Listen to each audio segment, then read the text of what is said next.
இப்பயே இறைவன் கொடுக்கலன்னு சொல்லி அவன் அவசரப்படுத்துறோம். தகுதியான நேரத்துக்கு முன்னாடி தகுதி இல்லாத விஷயங்கள் கிடைக்கிறது அருள்கொடை இல்லைங்க, அது சுமை, மேலும் ஆபத்து. ஒரு தந்தை செல்வந்தர், அவர் செல்வந்தங்கிற காரணத்துக்காக 6 வயசு பையன் விலையுயர்ந்த காரை ஓட்ட கேட்கிறாங்கிறதுக்காக கொடுக்க மாட்டார். ஏன்? 6 வயசுல அந்த காரை ஓட்டுறது ஆபத்துன்னு அவருக்கு தெரியும். ஒரு தந்தைக்கே இந்த அக்கறை இருக்குன்னா 99 மடங்கு தந்தையை விட அன்பு வச்சிருக்கக்கூடிய நம்மளை படைச்ச இறைவன் நமக்கு எந்த நேரத்துல கொடுக்கணுங்கிறத தெரியாமையா இருப்பா? அவன் சொல்றதெல்லாம் காத்திருக்கக்கூடிய நேரத்துல அனுமதிச்ச முறையில இந்த வாழ்க்கையில முயற்சி செய், வரக்கூடிய சோதனைகளை இறை உதவியோடு முறியடி, எதிர்காலம் நீ நினைக்கிறத விட சிறந்த முறையில் அமையுங்கிற விஷயத்தை மட்டும்தான். இந்த உலகத்துல 2 மனுஷங்க இருக்கிறாங்க.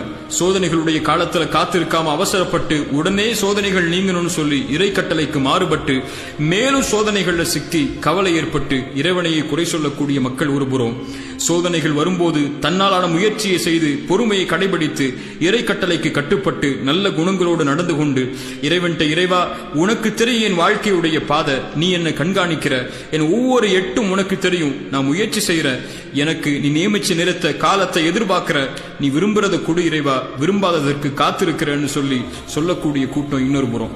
இதுல எந்த கூட்டத்துல நம்ம இருக்கோங்கிற கேள்விதான் இந்த நேரத்துல நமக்கு தேவை.